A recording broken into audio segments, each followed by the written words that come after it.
আসসালামু আলাইকুম।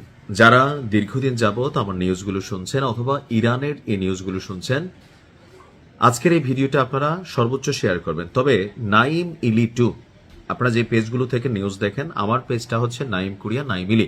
তবে নাইম ইলি টু নামক একটা পেজ যেটা আছে, এই ভিডিওগুলোতে একটা করে রিপোর্ট মেরে দিবেন, আর বাতি যারা 48 ঘন্টার মধ্যে ফেসবুক থেকে সরাই দিচ্ছে ইনশাল্লাহ। তো যাই হোক, বাংলাদেশের মানুষের কাছে ইরান একটা সহযোগিতা চেয়েছে, করবেন তো? যদি করেন আগে ভিডিওটা শেয়ার করেন। যারা মনে করেন যে ইরানের ফতেহ দরকার, জয় দরকার, আর এই প্রথম বাংলাদেশের কাছে ইরান কিছু চাইলো, তো কি চাইলো? না না ভাই, আপনার পকেট থেকে টাকা খরচ হবে না, ভিডিওটা শেয়ার করেন। তারপরে বলছি যেন আপনার মাধ্যমে আরো 10 জন এই কাজটা করে। তা আমি সব সময় ইরানের জন্য আপনাদের কাছে ব্যক্তিগতভাবে দোয়া চাই। দাওয়ার কাজ ইরান করতেছে, দোয়াটা আমরা এখান থেকে পাঠাইতে চাই আরশে আজিমে, সেখান থেকে রাব্বুল আলামিন যেন এটাকে কবুল করে নেন। ইরানে হামলাকারীদের বিরুদ্ধে ওআইসি এবং ন্যাম সদস্য রাষ্ট্র হিসাবে বাংলাদেশ সরাসরি নিন্দা করবে বলে প্রত্যাশা করছে তেহরান। অর্থাৎ ইরানে আগ্রাসী হামলাকারীদের বিরুদ্ধে, মানে আমেরিকা এবং ইসরায়েল, তো এটা কিন্তু রাষ্ট্রের দায়িত্ব। আমরা মনে করি ক্ষমতাসীন বিএনপি সরকার তারা রাষ্ট্রীয়ভাবে এই কাজটা করবে। অলরেডি বাংলাদেশের পক্ষ থেকে এই অভিযানের বিরুদ্ধে, এই হামলার বিরুদ্ধে নিন্দা জ্ঞাপন করা হয়েছে। তো নিন্দা জ্ঞাপন তো সবসময় কাজে দিবে না। ওআইসি এবং ন্যাম সদস্য রাষ্ট্র হিসাবে বাংলাদেশ সরাসরি নিন্দা করবে বলে প্রত্যাশা তেহরানের। আজকে ঢাকার ইরান দূতাবাসে একটা সংবাদ সম্মেলনের আয়োজন করা হয়েছিল।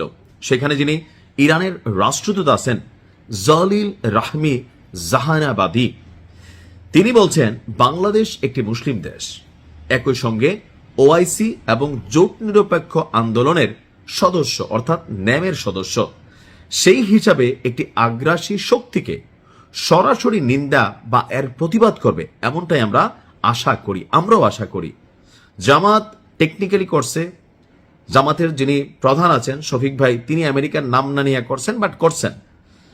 তো বিএনপির পক্ষ থেকেও হামলার বিরুদ্ধে নিন্দা জানানো হয়েছে, কিন্তু ধরেন মার্কিন যুক্তরাষ্ট্রকে সরাসরি কোনো বার্তা দেওয়া, ইসরায়েলকে বার্তা দেওয়া, যদিও বাংলাদেশের সাথে ইসরায়েলের কূটনৈতিক সম্পর্ক নাই, তারপরেও ইরানের প্রত্যাশা যে আমরা এই ধরনের ভূমিকা নিব। আমরাও চাই বাংলাদেশের পক্ষ থেকে এটা নেওয়া হোক। তবে সেই ক্ষেত্রে সরকার যারা থাকেন, যে বিদেশিদের কাছে তো আমরা তো ধন্যা দিয়ে চলা লাগে, বাস্তবতা হচ্ছে এগুলোর কারণে কেউ কোনো ভূমিকা নিলে, আপনি দেখেন স্পেনের মতন রাষ্ট্র যখন তাদের ভূমি বা ঘাঁটি আকাশ ব্যবহার করতে দিল না, আমেরিকা তার বিরুদ্ধে শুল্ক যুদ্ধ, আমাকে তারা দেখে নেওয়ার হুঁশিয়ারি দিয়ে দিছে। তাহলে সেইখানে আপনি বোঝেন বাকি যে রাষ্ট্রগুলো আছে তারা কোনো বক্তব্য দিতে, কোনো ভূমিকা নিতে, যারা আমেরিকার তাল্লুয়া চাটা লাগে, আমরা তো তাল্লুয়াই চাটি যে সরকারি আসে। সো আমরা কি আসলে এমন ভূমিকা নিতে পারবো? আমার মনে হয় আসলে পারবো না, সার্বভৌমত্ব এবং কি সার্বিক স্বার্থে।